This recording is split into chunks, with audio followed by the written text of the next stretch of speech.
রং, ভক্তি ও আধ্যাত্মিক আবহে মুখরিত হতে চলেছে বিলোনিয়া।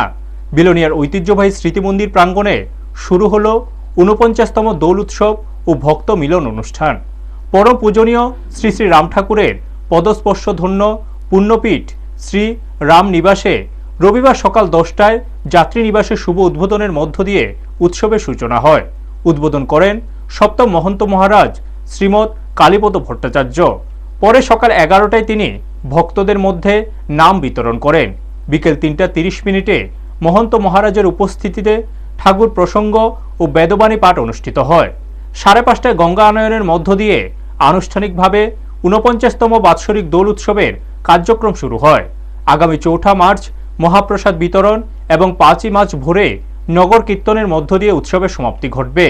উৎসব কমিটির পক্ষ থেকে জানানো হয়েছে, ১৩৮৪ বঙ্গাব্দে চতুর্থ মহন্ত মহারাজ শ্রীমৎ ভবতোষ বন্দ্যোপাধ্যায়ের উপস্থিতিতে এই দোল উৎসবের সূচনা হয়েছিল।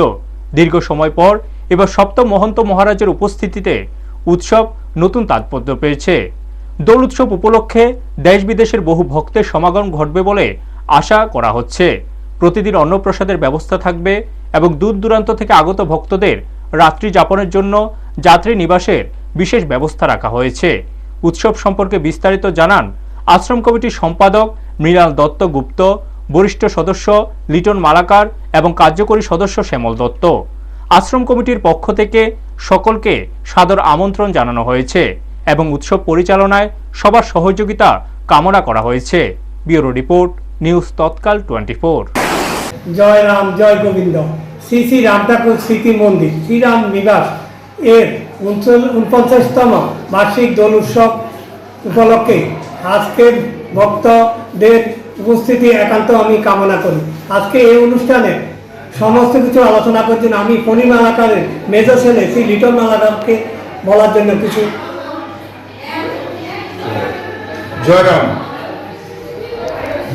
আজকে শ্রী শ্রী রাম ঠাকুর স্মৃতি মন্দির শ্রীরাম নিবাসের ৪৯তম বাৎসরিক দোল উৎসবের শুভ অধিবাস দিন। আজকে আমাদের এই আলোচ্য বিষয়ে আমার সঙ্গে আছেন আমাদের মন্দিরের সম্পাদক মৃণাল কান্তি দত্তগুপ্ত, আমাদের কার্যকরী কমিটির সদস্য শ্যামল দত্ত, আর আমি নিজে আপনাদেরকে এখন কিছু বলছি। আজকের এই শুভ দিনটা, শুভ অধিবাস দিনটা খুব মনে রাখার মতো এবং ভারতবর্ষ তথা বাংলাদেশের মধ্যে উৎসবের একটা বিশাল ব্যাপ্তি এই স্মৃতি মন্দিরে পাওয়া যায়। এখানে লক্ষ লক্ষ লোকের আগমন হয় এবং আজকে থেকে এই উৎসব চলবে ৪ঠা মার্চ অবধি। এই ৪ঠা মার্চ অবধি আমাদের হাজারো লাখো ভক্ত আসবে, আমাদের এখানে মন্দির দর্শন করবে, উৎসব উপভোগ করবে এবং আপনাদের সবার কাছে আমন্ত্রণ রইল। আপনারা সবাই আসবেন।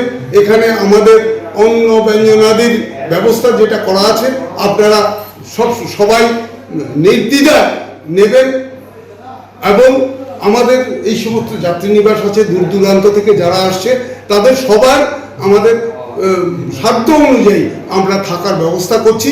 আপনারা এটাকে একটু নিজেদের মধ্যে শেয়ার করে অ্যাডজাস্ট করে আপনারা থাকবেন, উৎসব উপভোগ করবেন। সর্বোপরি আমাদের এইবারের উৎসবের বিশেষত্ব হচ্ছে এই ১৩৮৪ বাংলায় এই মন্দির প্রতিষ্ঠা হয়েছিল, তখন আমাদের চতুর্থ মহারাজ ভবতোষ বন্দ্যোপাধ্যায় থেকে এই উৎসব পরিচালনা করেছিলেন। এবার এত বছর পরে আমাদের সপ্তম মহারাজ শ্রীমৎ কালীপদ ভট্টাচার্য মহাশয় আমাদের মধ্যে আছেন। উৎসবের এই কদিন উনি থাকবেন, আজকে নাম বিতরণ করবেন এবং দ্বিপ্রহরে শুভ অধিবাস অনুষ্ঠানের সূচনা হওয়ার পরে বিভিন্ন বক্তারা ঠাকুর প্রসঙ্গ, বেদবাণী পাঠ এগুলি করবেন এবং মহারাজ নিজে বেদবাণী পাঠ ঠাকুর প্রসঙ্গে অংশ নেবেন। এরপরে আমরা 5:30টার সময় শুভ গঙ্গা আহ্বানে আমরা সবাই যাব। মহারাজ আমাদের সঙ্গে যাবেন এই গঙ্গার ঘাটে অবধি, গিয়ে সেখান থেকে গঙ্গা আহ্বান করে সেই কীর্তন চলতে থাকবে। আগামী 5ই মার্চ সকালে নগর কীর্তন করে আমাদের এই উৎসবের সমাপ্তি হবে।